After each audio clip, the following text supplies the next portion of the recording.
Hi guys, it's Colin from Community Connectors here, and if you're watching this video, you've probably just had a shiny new iPad delivered and you're wondering what to do with it. So this is just a video that will take you through some of the basics of navigating the device, especially for those of you who've maybe never used one before. It won't cover everything, but it'll cover some of the tools that will be most useful to get you exploring and start building your confidence. So we'll jump straight in and I'll take you through just the basics of the device itself. So it's a fairly simple looking device, mostly because everything you'll do on it will be touching the screen. So there's very few buttons to press. The only ones that are there are on the top right hand side. You'll feel a little button there, which is the power button, which you hold in to switch the device on and off. There's the volume buttons, volume up and volume down at the side. And the only other button on the device is quite hard to see, but it's just a little indent at the bottom in the middle, and that's the home button. We'll talk more later about how that works and when you would use that. But the first thing we'll do is switch the device on. Oh, and it's already switched on. But actually this is probably a perfect example, because what I'll do now is I'll show you how to switch the device off actually, so that we can start again. So to switch the device off, you hold in the power button until this screen pops up, and you'll see a little marker that says slide to power off. You just press the button and slide it to the right, and the device will switch off. So let's go back to now switching it on. And the same again, hold in the power button, and you'll see the little Apple logo appear. Now that'll take a couple of seconds just to load up. And what will happen is that will take you to the PIN number screen. Now every device has a PIN number which locks the iPad, and this is just for security so that only you can access it. All the devices have been set with a PIN code, which is the year of your birth. So I'll put this in first. And there you go, this takes you to your device. Now, I'm going to go on to speak about the device itself and how you use it, but there's one feature I'm going to show you first of all, is that when you switch the device on holding it this way, everything will be aligned coming down the way. But sometimes it's easier to actually flip the device round, and you'll see that the entire screen turns with you. So this is the way that we're going to do it on this video, because it makes the iPad fit into the screen much better. All the functions are the exact same. It doesn't change how the iPad works, but it's just so that you know in advance, in case you get confused when you first fire it up. So just to repeat, you just do that by flipping the device round and round again. And I think, yep, it'll do it in the other direction as well. And nope, so it won't go upside down. It won't take it completely upside down, but you can flip it to either side. Okay, so let's take a look at how the iPad works. So I've taken the lights down slightly so that the screen's clearer, and I hope you can all see what I'm doing. So we'll take you through some of the basic steps and just the ways to navigate around the device. So this is the screen that you'll always see when you first start and put in your PIN number. This is your home screen with all your apps. Now, all the apps here all have a different function. Some of them are very simple, some of them are quite complicated, and we'll talk about that more in a little bit later. But first of all, I just want to show you some of the basics of how you navigate the device. So like we said, everything's touchscreen. So you swipe left if you want to move the screen to the left, and you swipe right if you want to move the screen to the right. Now, right now you won't need to do that too much, because really this is all just space to store all your apps. You don't have that many right now, but as you get more confident, you might want to get more and start playing around more, and they'll start to fill up this space. Now, one of the important things that you'll probably need to take a look at some point is, if you go to the top right corner and swipe down, you'll bring this little panel here. So this little panel's got some important functions that you need to be aware of for your iPad. So the first one here is these four little icons here. Now, you don't have to worry too much about them. The only one you need to worry about is the one that's for Wi-Fi. So that's the one on the bottom left, and it kind of looks like a little pizza slice.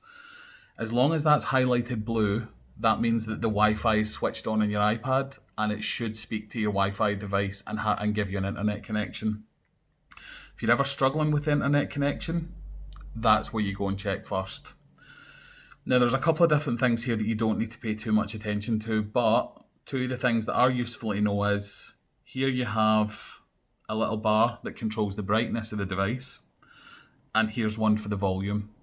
So if you want to turn the brightness up or down, you just press on it, drag it down, drag it back up. Simple. And if you just click to the side of it, it'll take you back. Volume, drag it down, drag it up. Now, obviously, there's no sound coming from the iPad just now, so that's something we'll look at later on. So again, just click to the side. And with anything like this in the iPad, whatever way you swipe to bring it in, you swipe to get rid of it. So if you just press swipe up, that disappears. Now, something you should be aware of, sometimes odd things pop up on the iPad, and it's things that maybe you're not going to be paying attention to right now. It's things that you'll learn more about later. So for example, if you swipe too close to here, you'll bring out this little, I don't really know what it's called, but this is a bit that has some updates and some notifications for some of the apps that you might be using. That won't mean much to you right now, and there's nothing in there that you really need to worry about. If you ever accidentally swipe that out, you might wonder how it happened or why. Doesn't really matter. You just follow the same principle, swipe it back the way it came and get rid of it. It's just something to be aware of, that sometimes there's these little features and things appear and you don't know what they are. So the main thing is, don't worry about it, just get rid of it. So let's look first. So we talked about the apps. The first one I'll show you is the calculator. It's very simple. Doesn't require much navigation. Now, here's an interesting point that will come up. Every now and again in the iPad, it'll ask you some random questions that you might not be expecting. Just little pop-ups that might ask you to do things or ask you to confirm things. So here's one. This is a perfect example. It's come up to ask me, am I enjoying the calculator? And it's got 5 little stars here. So I think it wants me to give it a star rating. I'm not really interested right now. So you'll see there's a wee button that says not now. I'm just going to press that. Get rid of it. I just want to play with the app. So the calculator, like we said, fairly simple, as you would with a normal handheld calculator. And if you wanted to do 65 plus 32 equals 97. There you go, simple. So there's not much fun to be had with that one. So once you're done with an app and you want to get back out of it, that little home button, that little indent, you just double press it. That'll then take you to a screen which shows you all the apps that you've got open right now. So we've only got one. If you want to get rid of an app and close it completely, just swipe it. Now, the reason it does that is because you might have multiple apps open at the same time. So if you did have more than one app, they would all be shown there. And you could close any one that you wanted, or you could go back into another one that you've been using previously. Again, we'll talk about that in more detail later. So another example of an app, which is maybe a little bit more complex, is The Guardian. Let's have a look at that. The Guardian is a news app. So same as the Guardian newspaper, it gives you access to all its content online. So you'll see here, as soon as you open that app, lots of information here. All the headlines for today. And same, we just follow the swiping. Swipe up. And it'll pull up all the information on The Guardian all the way down.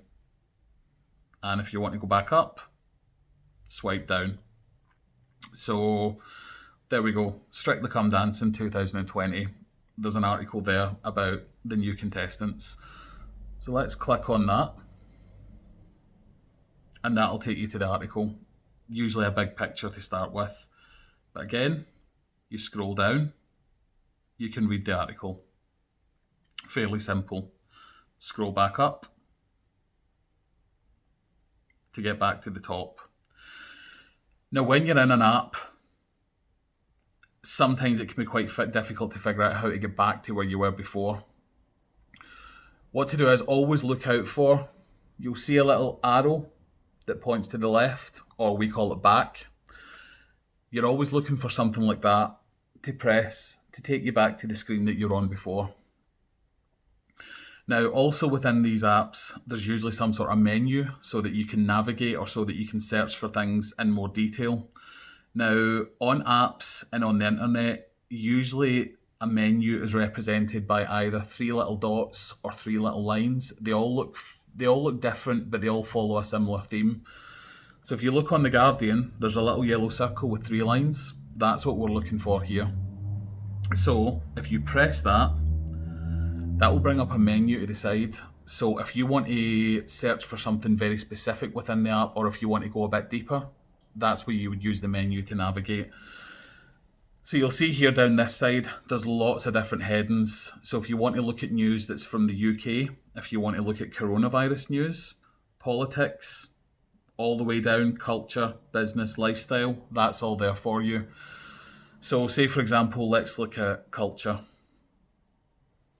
You can press on that, and there's even more options. So within culture, you have film, TV and radio, music, games. Let's have a look at film. So that'll take you to another section of the Guardian app, which has articles and news which are specifically relating to film. And again, it's the exact same principle. You scroll down, have a look and see what you like. A review for Les Mis, let's take a look at that. And again, scroll down, scroll back up, and if you want to go back, press the little back key. And if you want to go back again, right back out of the film section, press back again. It is fairly simple, but if you've never used it before, it can get confusing and you might find yourself lost. The main thing to remember is that if you get lost in an app, it's really not a big deal. It'll take you time to build up confidence. And what you need to remember is that little home button is your best friend. Double click, close it, and you're done. It'll close the app. And when you go back into the app, it'll take you back to the very start. So if you'd clicked on culture and film and suddenly you found yourself down a rabbit hole, you couldn't find the little back button or you just didn't know what was going on, you would just close the app and go back to the very start. And don't worry about doing that. We've all been there. It's absolutely fine. And it'll take that time for you to get used to it. So let's have a look at another example of an app. Here's Wikipedia. Wikipedia is a really, really great app. Oh, you'll see, here's something I was looking at earlier. Let's come back just so that you can see it right from the very start. Wikipedia is an absolutely massive online encyclopedia. If you think about back in your house when you used to have all those huge volumes that you would have to look through for information, here it is, it's all online. And there's literally millions of articles about music, your favourite artists, movies, history, everything. There's very little that you won't find on Wikipedia. So when you first open Wikipedia, you'll see this opening page, okay? Now, you'll see a few sections here. You'll see today, here's a featured article. You'll also see the top reads of the day. Now that is the most popular articles for today. Usually what you'll find is whatever's been happening in the news or whoever's been featuring quite prominently in the news, those pages will be what you'll find in the top read section. Now the reason I want to show you about Wikipedia is because this will give you an example of how you search for specific things with an iPad. So what you'll have noticed up until this point is there's no way to type or to put words in. So what to do is let's have a look at an article on Wikipedia. Let's look for something. You'll see here a little bar and it has a little looking glass. A looking glass is pretty much the universal symbol for search. So anytime you see that, that's inviting you to click on it and put in something that you're looking for. So let's click on that. and you'll see here a keyboard will come up. And again, it's the same principle of touchscreen. So who do we want to search for? Let's say Tina Turner. Why not? Tina. Now, what's interesting here is, and you'll find this a lot on the app, when you start typing things in and searching for things on certain apps, sometimes it'll try and predict what you're looking for, and that can make life a bit easier. So, for example, it's giving you an option there, Tina Turner, Tina Fey, Tina Smith. What it will always try and do is give you the most popular results based on what it is you're typing in. So Tina Turner is obviously the most famous Tina, so she's the first one that'll come up. If you want to click on that, that'll take you straight to the page. But I just want to show you a couple of things here about the keyboard, just so that you can get a wee bit used to it. Now, you'll have noticed that when we first started this, the keyboard was all in capital letters. And a lot of times it'll do that because when you start a new sentence or a new search term, you always start with capital letters. That's just natural. So once you press that first letter, you'll see the keyboard will suddenly change and it'll all be lowercase letters for you to continue to type your word. Sometimes that's useful, sometimes it isn't. But what you'll see here is, I'll just press the space key to create a space. I want to type in Tina's surname. Now you'll see it's not automatically giving me capital letters again. But you see this little arrow key? You press on that, that will take the letters back to being uppercase capitals. So there we go, T. And it'll automatically take me back to lowercase letters for the rest of the word. This doesn't always happen, so you just need to be aware of that. I'm typing in Tina. But that's perfect because now I can show you how you delete something if you type something by mistake. You'll see there's a little key that looks like an arrow here with a little X in it. That's your delete button. So I've typed in Tina by mistake. So we'll start again. Tina Turner. So there she is. And you'll see Wikipedia has various articles on Tina Turner. There's the article on Tina herself, Tina Turner discography. It's an article about all the specific works that she's released. Tina, the 50th anniversary tour, and then on to some other things. So let's click on Tina Turner. And here you'll see the Wikipedia article. So there you go, photo of Tina to start with. And then it'll be a long page. You'll always get a summary about what the article's about. And then the more and more you scroll down, you'll see here's some information about her early life, her time with Ike and Tina Turner. And you just keep going through. And most of the articles follow this same format, where it just takes you through the timeline of the subject that you're looking to read about. And it's the exact same principle as with any other app, to scroll down and scroll back up. And the faster you do it, it'll just whiz back up. So sometimes if you get really long articles and you end up right back down at the bottom, you just want to do that really quickly to get yourself back up to the top. What you'll also see here is there's a little summary down the side. Now this operates separate from the main article. This is all the elements of the article. So if you wanted to look someone up, so Tina, you're not interested in any of this stuff, you've got something specific in mind, you can scroll down those contents and pick specifically where you want to go to. So if you're interested in what tours Tina Turner's done, there you go, and it'll take you straight to that in the article.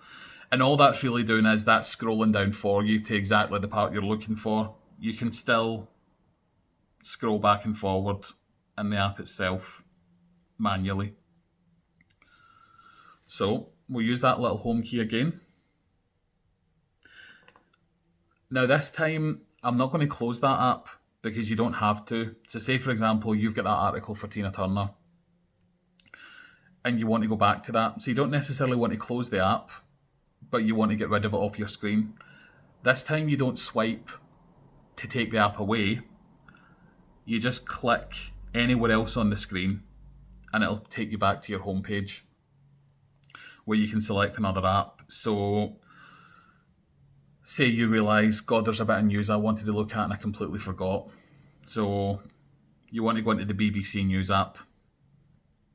Now the BBC News app is very similar to The Guardian. Similar layout, the exact same rules apply. It works in the exact same way. So let's have a look. This one, why not? More articles, and you'll see it's always slightly different. They always look slightly different, but they always follow the exact same principle. So you'll see that little triangle shape, that little arrow. Again, that's the back button. That's taking you back to the screen you were on previously. They always look different depending on the app that you're on, but they all have a lot of similarities, so you shouldn't struggle to find your way back. So I've now opened another app, but say for example, I want to get back to Wikipedia. That home button again, double press, and this time what you'll see different is you'll see the BBC and the Wikipedia. So let's get rid of Wikipedia, flick it up to get rid of it. Sorry, not Wikipedia, BBC. And there's your Wikipedia still opened. You can just press on that and it takes you back to exactly where you are when you left off. I'm going to close that now though. And this is something to be aware of. You can have loads and loads of apps sitting in the background, but it really drains your battery. So what I would say is, it's fine to jump between different apps and keep them all opened in the background, but try and remember if you're done with them and you're not using it, always double press that little home button every now and again just to see is there any apps still open that you forgot to close, and that just helps your battery last a little bit longer. So another app that we'll take a look at is YouTube, which hopefully is what you're watching this video on. Now YouTube's a great app. It's got millions of videos from all around the world. It's got clips from TV shows, it's got movie trailers, it's got music. You'll find a lot of music performances from people from old TV shows, live performances. There's so much to find in here.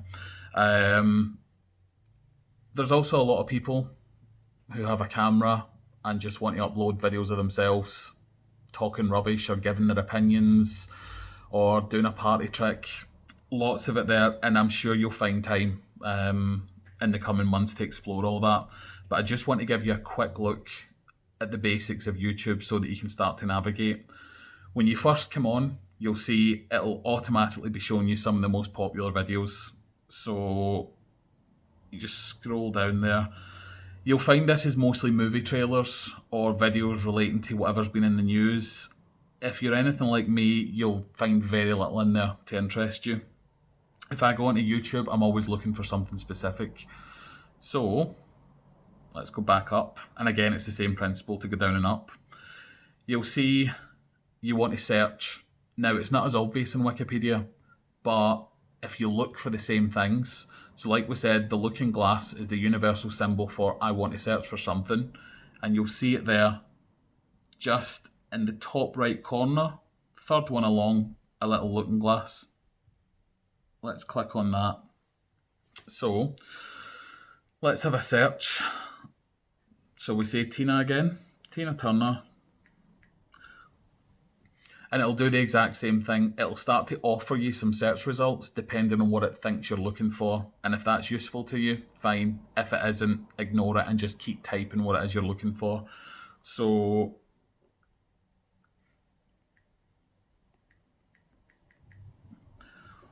let's take one of these options. Let's have Proud Mary. Now, this will now show you every video that has the word Tina Turner, Proud Mary in the title. And there's lots and lots of them. And the titles are all there, and it's all fairly self-explanatory. Tina Turner, Proud Mary, live at Wembley. Tina Turner, Proud Mary, live. More of that. There's Beyonce singing Tina Turner. So let's just take a look at Tina Turner live at Wembley.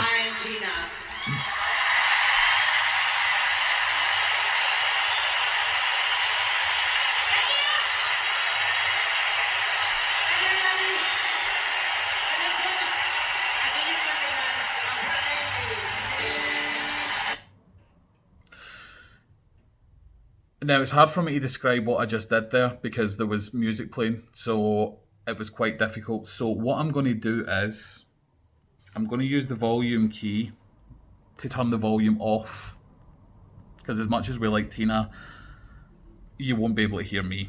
So let's go back to the way it was and I'll show you what I did. So you're watching a video. Now, if you want to pause that video, you just tap anywhere on the video and it'll bring up some options. And there you'll see it. Oh, gone. Do it again. There you go. Big pause button. And that'll stop the video temporarily. If you want to start it again, play button. Now, I'll pause it again. And it might be difficult to see in the video, but at the bottom of every YouTube video, you'll see a little line with a red dot on it, and everything to the left of that dot is red. That's the progress of the video. So however long the video is, you'll see that little red dot moving further and further along to the side as you go through the video. If you wanted to skip through the video, or if you wanted to get to a certain point, you would just press on that little red dot,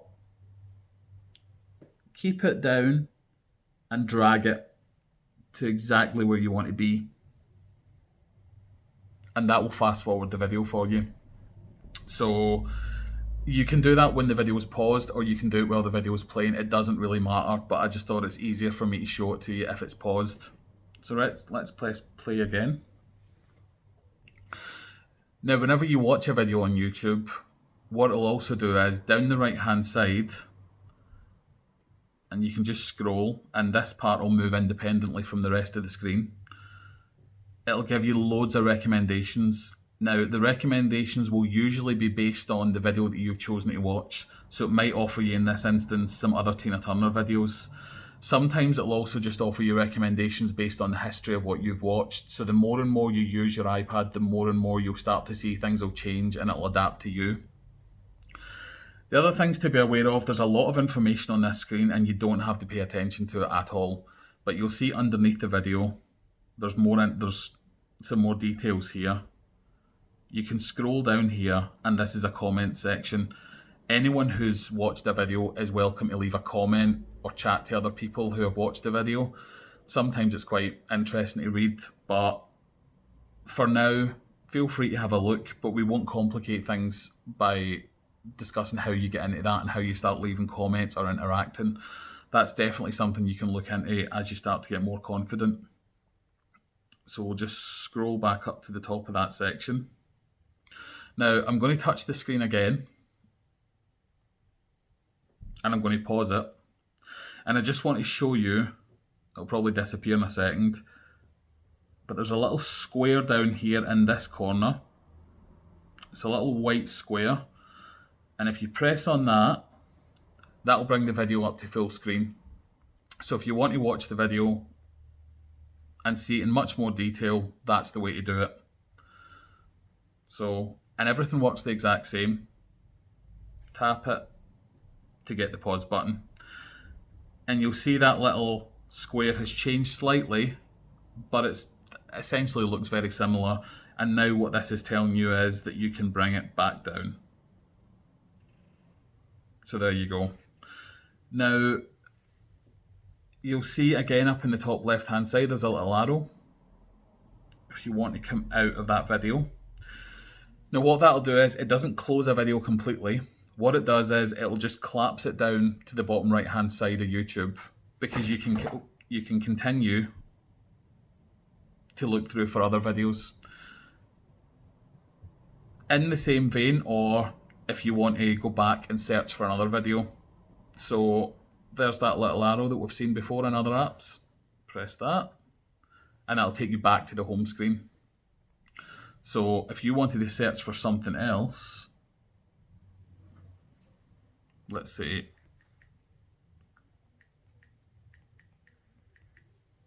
Rod Stewart,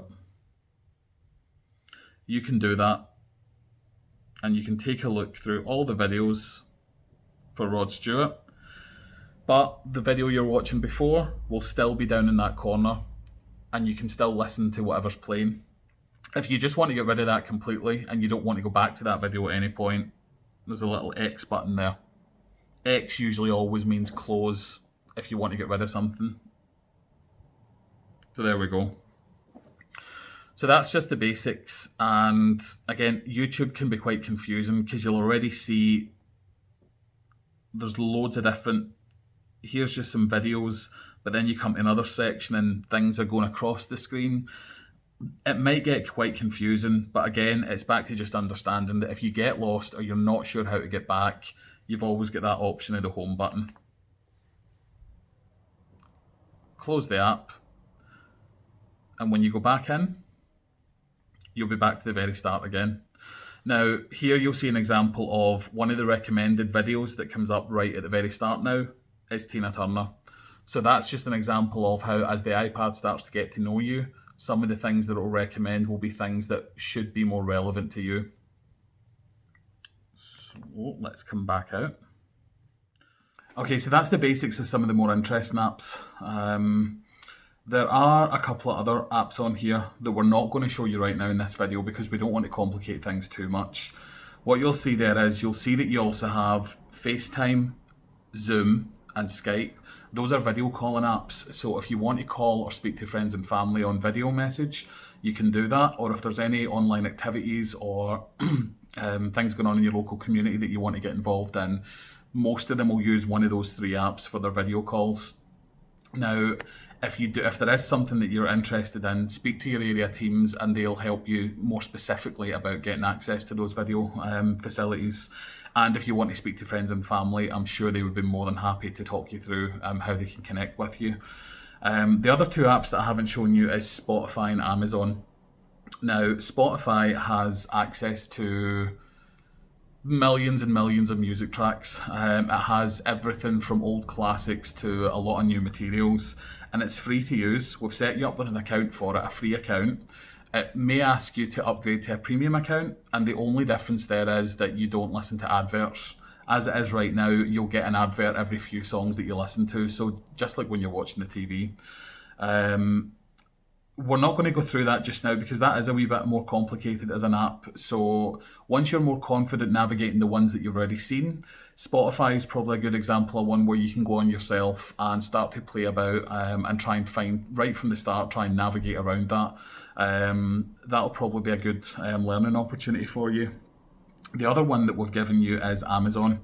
We haven't set you up with an account for that because Amazon's a shop. So if you wanted to buy anything from Amazon, it would obviously need card details and things like that. So we would advise that you not use that or use any sort of online shopping until you really are confident in what you're doing with the iPad. But you don't need an account to go onto Amazon and window shop, and we all enjoy that. So feel free to have a look there as well. Now, there is one app that I'm going to show you, and it's not because of the app itself, but it's because it shows you just another thing that you can do with the touchscreen sometimes, and I think it'll be quite useful for you. So if we open the Maps app, now that does pretty much what it says on the tin. It shows you a map of your local area or the whole world. Now, you can see there that once you log on to that, it'll probably already be appearing showing you where you live. Now, what you can do is when you have something like this, you can zoom in and you can zoom out, making things bigger or smaller. So I just want to quickly show you how to do that in case you come across anything where that's necessary. So if you're ever in anything where that's possible, like a map, and you want to zoom out, you just put your fingers on the screen together and pull them apart. And actually what I should have said there is that's to zoom in. So if you want to get closer, so fingers together and pull them apart. And in the exact same way, if you want to zoom back out, you start with them apart and you pull them together. And that zooms out. That does happen on some things. Or sometimes if you see an image and you want to make it bigger, sometimes you can press on it and do that with your fingers to make it bigger or smaller. It's hard to tell when you can do that and when you can't. So if you see anything, try it. If it's not going to let you do it, you're not going to break anything by trying. So let's come back out.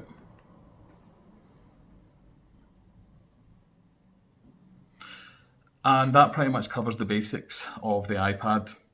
Now, you're free to do, the iPad's yours, you're free to go where you like, do whatever you want, download any apps that you like. Once you're confident enough to start navigating around, you can look into things like online shopping. What we would always just say is that just be very careful.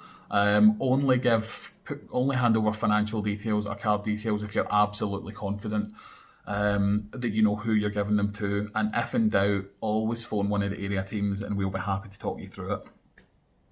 There's one more thing that we want to talk you through here, and that is the internet itself. The internet as you maybe traditionally understand it, as you would use it on a computer. Now you can access the internet the exact same way through the web browser. So you're not restricted just to what apps that are on the iPad. So I've just clicked on it there. I'll go back out because I didn't really point out what I was doing there. You'll see it down here. It looks like a little compass. That's called Safari, and that's your web browser. A web browser is just a tool that lets you browse the internet. So once you're in here, I'll start off first by doing a search of the internet. So let's take a look at Marks and Spencer's, okay? So you'll see again, right at the very top, you'll see that little icon, that little looking glass. Same as with everything else. You click on that to start searching for something. Now, Marks.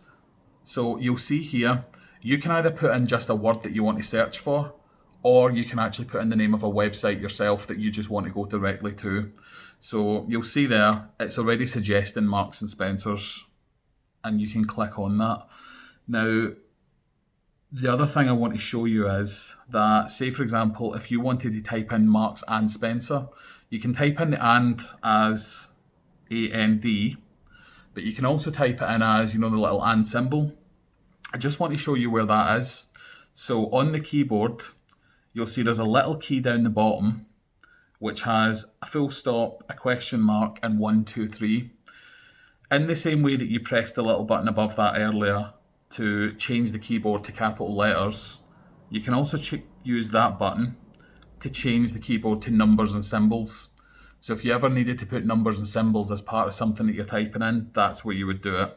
So there's the little and key. Press that and space. And you'll see that it automatically, once you've typed in your number or your symbol, it'll automatically take you back to the keyboard with the letters. But you can also do it manually. You'll see that then that's become down there, that becomes letters, and that just indicates that it takes you back to the keyboard being letters. So Marks and Spencer, and we'll just hit that enter key again. So I've not gone straight to the Marks and Spencer's website. I have decided to just search for Marks and Spencer's, so that'll do a Google search for you. I don't know if you'll all have heard of Google, but it's the biggest search engine in the world, and that's where most people will go to search for something on the internet. You might be looking for something and you don't know which website it's on. You might be looking for a piece of news or a piece of information, or you might just not know the name of the website for the company that you're looking for. This is where you would go for a Google search. Now, you'll see quite a lot on the iPad. You'll get random pop-ups asking you for things and asking you to confirm things. That's just the nature of the internet. So here, what it's asking is, because this is the first time it's used Google, it wants you to agree to Google's terms and conditions. So on this occasion, I agree for that, and you'll always see there's a little option there that says I agree. There's also one that says see more if you want to actually read more in depth about exactly what it is it's asking. But whatever it is things ask you to do, these little pop-ups, it's always very clear and you always have a choice. But as with anything else, if you're ever unsure, just give us a call. So I agree. That gets me past that. So here we go. This is what an internet search looks like. Now, this internet search will give you everything on the internet that mentions the words Marks and Spencer. So it'll give you the Marks and Spencer's website. We'll just scroll back up. You'll see the Marks and Spencer's website there, marksandspencers.com. So that's the first result because that's the most prominent mention of Marks and Spencer's. When you scroll down, it'll suggest some actual Marks and Spencer stores near you. It'll suggest some top news stories from different sources where Marks and Spencer's are mentioned. And then every other website on the internet where Marks and Spencer's is mentioned. So for now, we're not interested in that. We just want to go to the Marks and Spencer's website.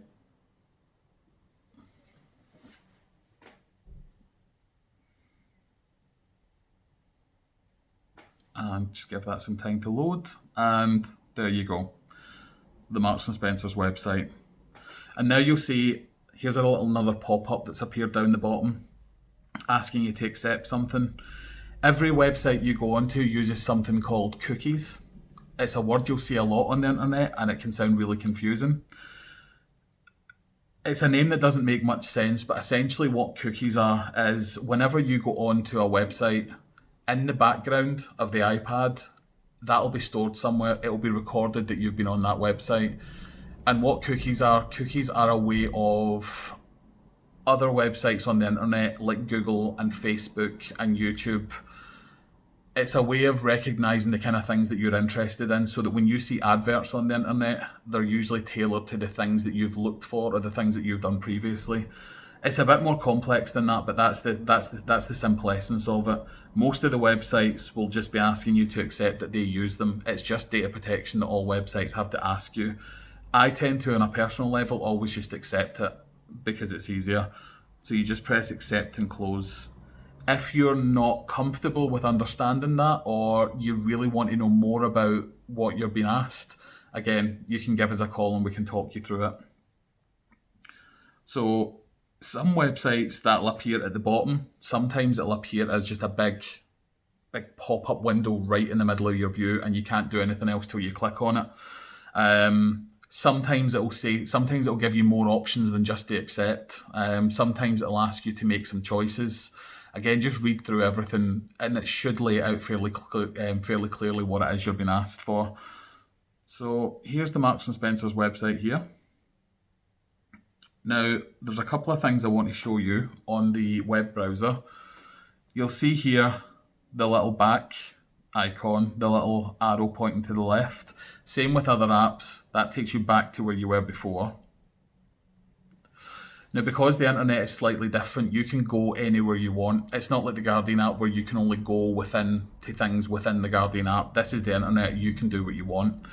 So if you press that back button, it takes you back to the previous page that you were on.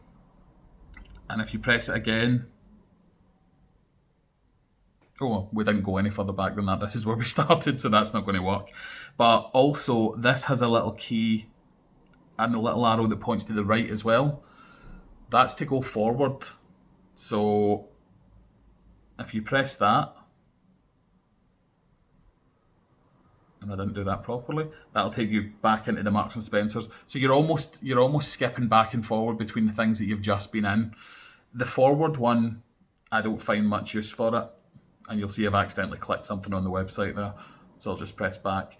The forward one, I don't have much use for.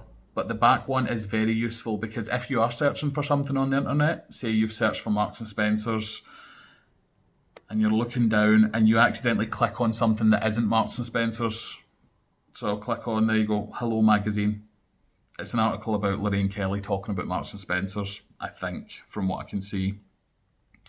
I've clicked on that and right away I realised that's not where I wanted to be. So I click the back button and just go back to my search.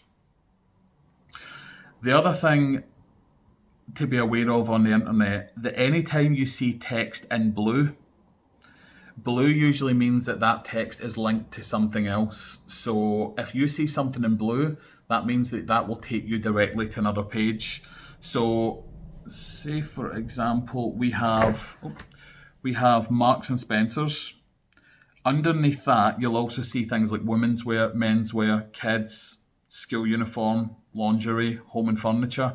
They're all in blue, which means if you press on them directly, they'll take you straight to something relevant.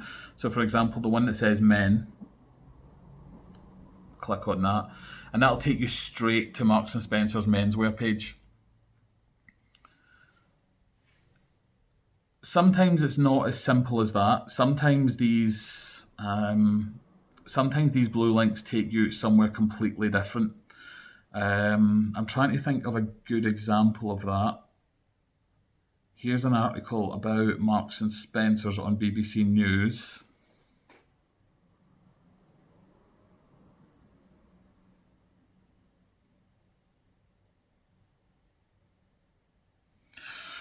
There we go, we found something. Now it's not in blue, but it is in bold, so that's very similar. So in this article for BBC, what you'll see is, you'll see some text there that's bold and underlined. Now there's no reason for that text to be bold and underlined, and in a lot of places that would be blue. BBC's just been awkward and proven me wrong here to show me that sometimes it's not always, but the text has been made in bold and underlined to show us that you can go to somewhere else. Now what this means is, this article is obviously talking about a certain subject, but it also makes mention of a topic that was maybe covered more in depth in another article. So this difference in the text is what indicates that. So if I press that text at all, it will take me to the article that relates to that text. So by now you're probably thinking this is all a bit of a faff, and that's a lot of information. So I'm just going to come back out of that and say that that's probably all we'll show you about the internet browser just now. Very simple. Again, feel free to explore, and just remember that you can't really do anything wrong. You've always got the option to just shut down the app and go back to the start. The only thing I would point out is that with the web browser, when you reopen it, it will always have whatever the last page that you were on when you closed it down the last time, unlike most of the other dedicated apps. But again, you would just go up to that top bar where the little looking glass is, and just delete what was in there previously with that delete key that we talked about earlier, and just start again and type in something from new, and have a play about with it from there. There are other features. There's a lot more that you can do with the browser, but like we said, you can explore that in time. So these are, like we said, the basics. We're always on the phone. If there's things that go wrong or things that you're just not sure of, give us the call. There will be little pop-ups that will appear here and there that will ask you things that you won't understand, or there might be something that goes wrong with the device itself. Maybe you're having a problem with connecting to Wi-Fi, or something's just not working the way you think it should. We'll help you solve those problems, and as you get more confident, you'll start to get that intuition where you'll be able to figure those things out yourself. But we know fine well that in the early days you probably will need that wee bit extra support, and we're here to provide that. So hope you enjoy the iPad. Have a great time. I'm sure there'll be lots for you to explore, lots of videos to watch, lots of news articles to read, and hopefully we'll hear from you soon to find out how you all got on. Good luck. Bye.